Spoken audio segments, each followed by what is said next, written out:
কৃষ্ণনগরে একসময় যার নাম শুনলেই রাজনৈতিক মহল থেকে শুরু করে শহরের বিভিন্ন স্তরে তৈরি হতো আলাদা প্রভাব, সেই প্রাক্তন কাউন্সিলর তথা তৃণমূল নেতা গৌতম ঘোষ এবার পুলিশের জালে। অভিযোগ তোলাবাজি, মারধর সহ একাধিক। আর গ্রেপ্তারের পর তাকে যখন মেডিকেল পরীক্ষার জন্য হাসপাতালে নিয়ে যাওয়া হয় তখনও পরিস্থিতি ছিল যথেষ্ট উত্তপ্ত। হাসপাতাল চত্বরে গৌতম ঘোষকে লক্ষ্য করে ডিম ছোড়ার অভিযোগ উঠেছে, এমনকি তাকে মারধর করার ঘটনাও সামনে এসেছে। ফলে প্রশ্নটা এখন শুধু একজন নেতার গ্রেপ্তারি না, বরং কৃষ্ণনগরের রাজনীতিতে দীর্ঘদিন ধরে তৈরি হওয়া প্রভাবের সমীকরণ কতটা বদলেছে তা নিয়েও। একবার দেখুন সেই সময়ের ভিডিওটা।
বৃহস্পতিবার ধৃত গৌতম ঘোষকে কৃষ্ণনগর দায়রা আদালতে তোলা হয়। পুলিশের অভিযোগ, তোলাবাজি ও মারধর সহ একাধিক ঘটনায় তার বিরুদ্ধে অভিযোগ রয়েছে।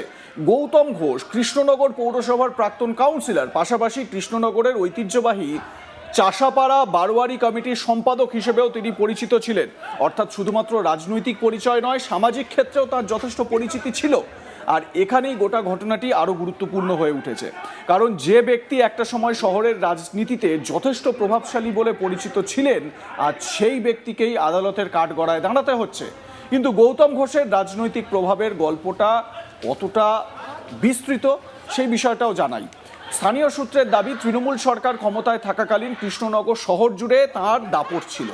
তৃণমূলের প্রাক্তন মন্ত্রী, হেভিওয়েট নেতা, দলের প্রভাবশালী ব্যক্তিদের সঙ্গে তার ঘনিষ্ঠ যোগাযোগ ছিল বলেও দাবি করা হয়েছে। এমনকি সূত্রের খবর, কয়েক মাস আগে গ্রেপ্তার হওয়া রাজ্যের প্রাক্তন কারামন্ত্রী উজ্জ্বল বিশ্বাসের ঘনিষ্ঠ হিসেবেও পরিচিত ছিলেন এই গৌতম ঘোষ।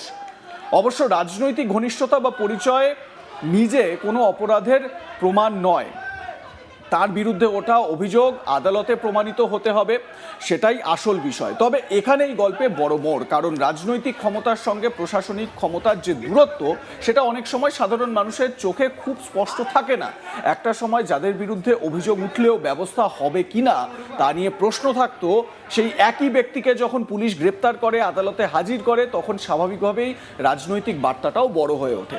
কৃষ্ণনগরে গৌতম ঘোষের গ্রেপ্তারির ক্ষেত্রেও ঠিক সেই প্রশ্নটাই সামনে এসেছে। এটা কি শুধুই একটি নির্দিষ্ট মামলায় পুলিশের পদক্ষেপ, নাকি বদলে যাওয়া রাজনৈতিক পরিবেশের বড় ইঙ্গিত? আর হাসপাতালের ঘটনাটি এই গ্রেপ্তারিকে আরও আলোচনার কেন্দ্রে নিয়ে এসেছে। মেডিকেল পরীক্ষার জন্য হাসপাতালে নিয়ে যাওয়ার সময় গৌতম ঘোষকে লক্ষ্য করে ডিম ছোড়া হয়। শুধু তাই নয়, তাকে মারধরের চেষ্টার অভিযোগও সামনে এসেছে। অর্থাৎ গ্রেপ্তারের পরও পরিস্থিতি শান্ত ছিল না। একবার ভিডিওটা আপনাদের দেখিয়েছি, গৌতম ঘোষকে একেবারে ডিম দিয়ে যেন বরণ করে নেওয়া হয়েছে, কাঁচা ডিম ছুঁড়ে ছুঁড়ে মেরে তাকে স্নান করানো হয়েছে।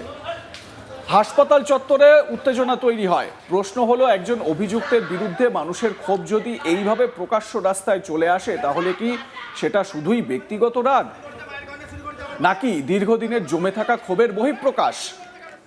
বিজেপি নেতা চঞ্চল চক্রবর্তী কি অভিযোগ করছেন, শুনুন। ডিম তো ছুড়বেই, মানুষের জনরোষ যে জায়গায় যাচ্ছে এ তো ডিম ছুড়বেই, কিন্তু ডিম ছুটছে, পাথর তো ছুটছে না। আর এরা তো মানুষের ওপর যে অত্যাচার করছে, ভাবতে পারেন বুড়িমার মতো হচ্ছে স্বনামধন্য একটা পুজো কমিটি, এবং মায়ের আমরা প্রত্যেকেই সারা পৃথিবীতে মায়ের সন্তান তারা ছড়িয়ে আছেন, সেইখানে হচ্ছে যারা চুরি করে তারা মানুষ, এদেরকে উল্টো গাছে ঝুলিয়ে পেটানো, ঠিক আছে? এ তো প্রশাসনের ব্যবস্থা নেবে, জেল খাটতে হবে, চোর ধরো জেল ভরো, সরকার সঠিক পথে চলছে, একদম জিরো টলারেন্স। দুর্নীতির ক্ষেত্রে কোনো ধরনের আমরা কম্প্রোমাইজ করব না। সরকার জিরো টলারেন্স, এদেরকে জেলে যেতে হবে, জেল খাটতে হবে। এসব অসভ্য অপদার্থ শয়তান সমাজে যাতে না থাকে তার ব্যবস্থা করতে হবে, সমাজ থেকে বিচ্ছিন্ন করতে হবে। আচ্ছা, এই যে লাগাম ছাড়া দুর্নীতি, মানে তৃণমূলের ছোট নেতা থেকে শুরু করে বড় নেতা, তাহলে কি প্রশাসন দল কোনো ব্যবস্থা গ্রহণ করেনি? প্রশাসন কি তাহলে কি করছিল? কি বলবেন, ওপর থেকে নিচের তোলা। মুখ্যমন্ত্রী কি বাদ আছেন নাকি? পিসি চোর, ভাইপো চোর, তৃণমূলের সবাই চোর, পিসি বাদ আছে নাকি? গোটা দুর্নীতির পান্ডা ছিলেন তৎকালীন মুখ্যমন্ত্রী মমতা বন্দ্যোপাধ্যায়, তার ভাইপো অভিষেক বন্দ্যোপাধ্যায়। তারা দুর্নীতি করেছেন। যে চুরি করবে সে কি বলতে পারে নিচের তলায় এসে যে চুরি করো না? তারা চুরি করতে দিয়েছে, ফলে গোটা ব্যবস্থাটাই চোর। ফলে এই জায়গায় দাঁড়িয়ে পশ্চিমবাংলাকে ঝাঁঝদাগ করে দিয়ে গেল। পশ্চিমবাংলার রাজনৈতিক সংস্কৃতি, সামাজিক সংস্কৃতি সব কিছু ধ্বংস করে দিয়ে এ সরকার চলে গেল, এবং এ সরকারের জন্য পশ্চিমবঙ্গকে অনেক মূল্য দিতে হচ্ছে। আমরা তাই বলছি যে অবিলম্বে এই সমস্ত কীট পতঙ্গ সমাজের, তাদেরকে গ্রেপ্তার করে জেলে পচিয়ে মারতে হবে, তার ব্যবস্থা সরকার। আমার সহকর্মী সুরজিৎ দাস এ বিষয়ে কি বলছেন শুনুন। এবার দুর্নীতি সহ একাধিক অভিযোগের ভিত্তিতে গ্রেপ্তার হলেন কৃষ্ণনগরের পৌরসভার প্রাক্তন তৃণমূল কাউন্সিলর গৌতম ঘোষ। আজ তাকে গ্রেপ্তার করা হয় এবং তাকে কৃষ্ণনগর আদালতে তোলা হয়। গ্রেপ্তার করার পর প্রশাসনের নিয়ম অনুযায়ী তাদেরকে মেডিকেলে পাঠানো হয় হাসপাতালে। যখন এই তৃণমূল নেতা গ্রেপ্তার হওয়ার পর কৃষ্ণনগর সদর হাসপাতালে পাঠানো হয়, ঠিক তখনই তাকে লক্ষ্য করে জনরোষের সৃষ্টি হয়, তাকে আচমকা মারধর করা হয় এবং তাকে লক্ষ্য করে একাধিক ডিম ছোড়া হয়। এরপরে কোনো রকমে পুলিশি তৎপরতায় তাকে মেডিকেল করিয়ে পরবর্তীকালে আদালতে পেশ করা হয়। জানা যায় এই গৌতম ঘোষ তিনি যখন তৃণমূল শাসক দল ছিল, সেই তৃণমূলের শাসনকালে তিনি কৃষ্ণনগরের দাপটে কাউন্সিলর হিসেবে পরিচিত ছিলেন এবং দাপটের তৃণমূল নেতা হিসেবে পরিচিত ছিলেন। তৎকালীন মন্ত্রী থেকে শুরু করে উচ্চ নেতৃত্বের সঙ্গে তার ভালো সুসম্পর্ক, আর সেই সুসম্পর্কের জেরেই একাধিক কুকর্ম করে বেড়াতেন এলাকায়। তার বিরুদ্ধে যেমন সরকারি জমি লুটপাটের অভিযোগ রয়েছে, মহিলাদের সঙ্গে খারাপ সম্পর্কের অভিযোগ রয়েছে, এবং আরও একটি যেটা মারাত্মক অভিযোগ, কৃষ্ণনগরে জগদ্ধাত্রী পুজোর একটি ঐতিহ্যবাহী গোটা রাজ্য জুড়ে যার নাম রয়েছে, অর্থাৎ বুড়িমা, সেই বুড়িমার যে কমিটি, সেই কমিটির প্রধান দায়িত্ব ছিলেন তিনি। সেখান থেকে এই যে পুজোর টাকা এবং সোনাদানা, সেই সোনাদানা নয় ছয়ের অভিযোগ তার বিরুদ্ধে উঠেছে। অর্থাৎ এই মুহূর্তে একাধিক মামলায় তাকে গ্রেপ্তার করেছে পুলিশ। তাকে লক্ষ্য করে ডিম ছোড়া হয়েছে। অর্থাৎ জনরোষ, সেই জনরোষ কিন্তু দেখা গেছে তার বিরুদ্ধে। এর আগেও কৃষ্ণনগরের প্রাক্তন মন্ত্রী তথা কৃষ্ণনগর দক্ষিণের প্রাক্তন বিধায়ক উজ্জ্বল বিশ্বাস, তিনিও গ্রেপ্তার হয়েছিলেন, তাকে লক্ষ্য করেও ডিম ছোড়া হয়েছিল।